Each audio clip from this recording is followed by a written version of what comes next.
We're going to start with our first storyteller, Alex Gutierrez. Alex lives in Cedar Park. He just recently graduated from St. Edward's University in international business. I asked him what he does for fun, and he said, "I don't have any fun. I'm always busy." Sad. A big hand for Alex.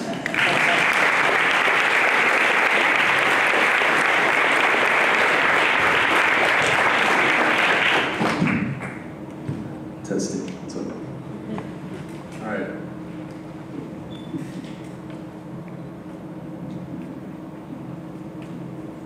I was born Iván Alejandro Gutierrez Garza. I'm from Monterrey, Nuevo León, Mexico. If you don't know where that is, drive 7 hours down south on I-35 and you'll hit it. Now, Monterrey means king of mountains, so it's a city surrounded by mountains. And my whole family's from Mexico, we're all from Mexico. But my dad, he was born in West Lacombe, so he was born just across the border, and which made him American. He lived most of his life in Mexico, but then he did study in Austin, and he's been working in the US. So that made my siblings and I American, technically. Now, I believe that we all have a frame through which we see and understand the world and the people that live in it. So this is not the story of how I adapted or assimilated into the US, but of how people have been trying to constantly put me in the frame throughout these 6 or 7 years that I've lived here.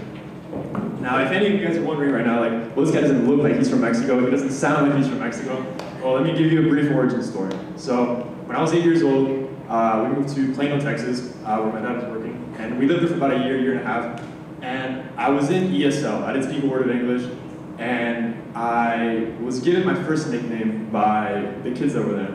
They called me baby, because I didn't speak. I didn't have confidence to talk to other people, I didn't speak the language, I just didn't say a word, so I was a baby to them. But I had this teacher who, she had all these tricks, and she made me like bite down on a pencil, and she'd say like, you know, pronounce this, put your tongue like right here, pronounce this word like this, and it eventually got rid of my accent. So we moved back after that year. My dad stayed, he was working, and we moved back to Monterrey, and it was there where I received my second nickname, which would be Gringo. Why? Because I'd forgotten all my Spanish apparently, so I came back, and my cousins, my grandma, my family, they're talking, I would either speak English to them, speak Spanish with their American accent, and they'd be like, why is or Spanish? And they'd be thinking, why is he speaking like a gringo to us? I went back to school, and eventually I was able to balance at a very young age both languages, have 2 different accents in the 2 languages, understand 2 worlds and 2 cultures. And I believe that we all have prejudice. It's something that we do. And I think just as we have some about Mexico, we have some about Americans. And I'll tell you something. So I think we think about Americans, we say they're very narrow-minded, they're kind of closed-minded, they think inside a box, they like to follow rules, they don't know what's happening in the world a lot of times. We call them gringos or Yankees, you guys eat cheeseburgers, I don't know. But I soon enough find out everything that Americans had to say about me for these next 6 or 7 years. So flash forward 8 years into the future, I'm about to turn 16, and now we're actually moving to America, to Austin. And I was in this private school, and it was an all-white school. And to give you an idea of how white it was, there was this guy named Chase.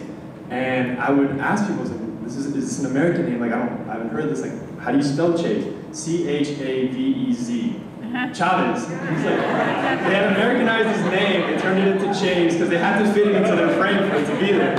And so I would be given my third nickname, and it was Mexico. That's what they called me, because it was for a lot of them, it was their first encounter, first interaction from someone from Mexico. Now, it wasn't done with malice or malintent or any like harm that they wanted to do to me. And I thought, this is great. It's not every day you get to represent your country, so I'll be Mexico. I'll be Mexico then. And every day I'd be getting my like daily greeting of, hey, Mexico, how's it going? And we'd have a conversation. Sometimes I'd just poke fun at them and be like, hey, ¿qué pasa? Like, I'd just like, switch it back on them. There was a moment where there was this guy, he was sort of a big deal. He played football, basketball, did track. He had all his friends, and he comes to me, and it's as if he had made up his mind about who I was. He comes around, he puts his arm around my shoulder, and he announces to his friends, he says, Alex is a clean Mexican. And he's saying it as if I could read his body language and what he was trying to say. What he was trying to say, because he was giving me a hug, he was saying, Alex, like, I think you're pretty cool. Alex, you're not what I thought someone from Mexico would be like. But something didn't sit right with me. While he meant well, And I couldn't put my finger on it until later, and it was the fact that implicitly he was saying, well, does that mean, are there dirty Mexicans? Like, what are you trying to say? Like, there's something that's not right there. But again, I didn't take it with harm, and like we became friends, and it was fine. I would go to a party at this school, and for whatever reason, my mom got asked to be a chaperone, and she decides that she's going to walk me to the door to this party. And I told her, Mom, I'm 16, I'm trying to fit in. Like, oh, it's like, there's no way. You didn't do this in Mexico. Why are we doing this now? This is ridiculous. And I told her, I'm not going to have you walk me in. And I see everyone they're doing like in the backyard, and so I see I'm going to go up back. And there's a gate there, I'm trying to open it, I guess it was locked, and I said, I'm still not going with her. So I jump the fence and I go in, and then I just kind of emerge from the darkness, and people look at me like, Alex, where'd you come from? It's like, oh, just jump that fence. And they look at each other like, typical Mexican, they're just jumping fences like this is what they do. And I told myself, like, I literally walked into that one, Alex, like, okay, where are you going? But little by little, I would start to learn like what they would have to say about me. I then went to public school, and I joined the swim team. And I meet this guy there, his name's Cody, he's one of my best friends now. But he'd say to me things like, hey Alex, why is it that the Mexican Olympic team isn't that great? I don't know why, Cody. Because everyone who can run, jump, or swim is already here. And I'd be like, oh Cody, like, at some level I guess that's kind of funny. I guess I got what he was trying to do. What he was trying to do was relate to me in the only way that he could. And the only way that he could do that was by things that he had heard from other people, by lists of things that he thought like were about Mexico. So he was trying to be my friend, he was just trying to relate to me. And so I didn't take it, again, with offense. And it was fine. He had also some funnier things about like, okay, you can hold your breath underwater for a long time, so that's because you're from the mountains, so okay. Like. And we eventually, I joined Spanish as a class, and I decided, I'd boost my GPA, it's gonna be something easy to do.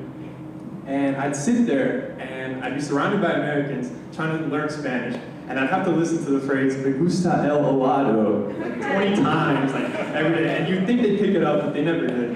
But I would sit there and I would think, it's kind of funny to me, but I realized like, a lot of them were getting stressed about college, and like they had all this pressure about their parents, and like they do so well in like chemistry and physics and all these things, and like this was gonna bring them down. And I realized my role couldn't be to just sit there comfortably and say, I'm safe, I could do no wrong in that class. I was gonna get a 100 anyway. The teacher was American, she would ask me how to pronounce stuff, how to say things.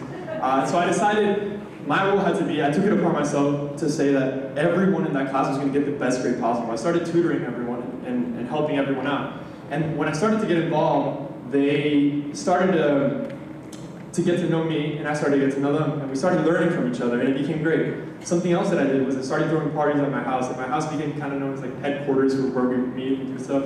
And I would kind of throw like Mexican like theme parties. I told them like, you guys don't know how to party, this is how we do it in Mexico. And so I have like music and like different food, and I would tell people things like, I don't want any of you guys showing up like on the dot, on time, like at the door. I know you guys love to be punctual, but I want everyone at least 30 minutes late, because that's how we do it. And we have stuff like jicama and like tajin and obleas, and if you don't know what that is, then, I didn't bring anything with me, so sorry. But the point is, they started to really get along and hit it off, and they were experiencing a different culture. They got along with my parents, my family, and it was going great. Now, everything was going great, and I thought, this is really this is a good experience. But until, and this is the last moment I want to share, is that it was Mexican Independence Day last year, so September the 16th, and I was seeing this girl that I really liked, and we were kind of seeing like whether we were going to date or not. And I dropped her off after school, and her parents were away for like a conference, and her siblings were like at a debate tournament.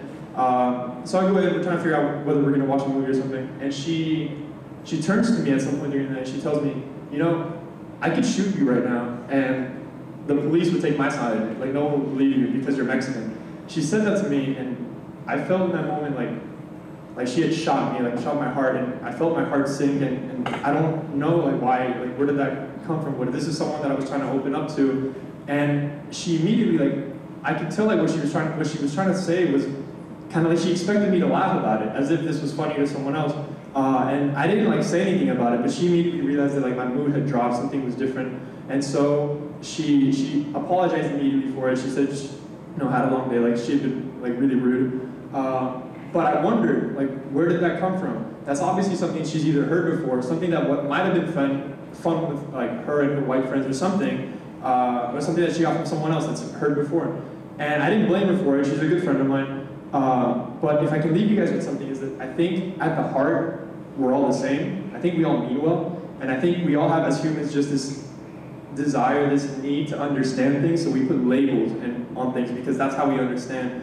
But I don't think we know how to express this curiosity in a good way. So this is how it comes off with stereotypes and prejudice and jokes. But I think we keep an open mind, I think we'll be all right. Second thing that I want to call you guys to is I think we all have a choice, and especially just the Americans in the audience, it would be, you could sit like I did in that class and see, well, I'm safe, I'm comfortable, I know I'm going to be fine, and watch people struggle around me. Or you can take action and say, well, maybe I can do something about it. Maybe you can think like, what is stressing them out? What are they going through?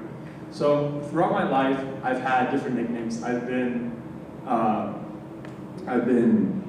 Baby, I've been Gringo, I've been Mexico, I've been wetback and therefore good swimmer, guy from the mountains, hold his breath, guy who threw parties, like had hakalaka, which is Jamaica, that's what they called it. I got drug lord at some point. I got, people that would say, well, you're not really Mexican because look how you speak, like, okay, you're just a really tan white kid, okay? I got those, and it eventually just became, like, good friend, tutor, someone we can trust, to just being Alex Gutierrez, because that's who I am. My name is Alex.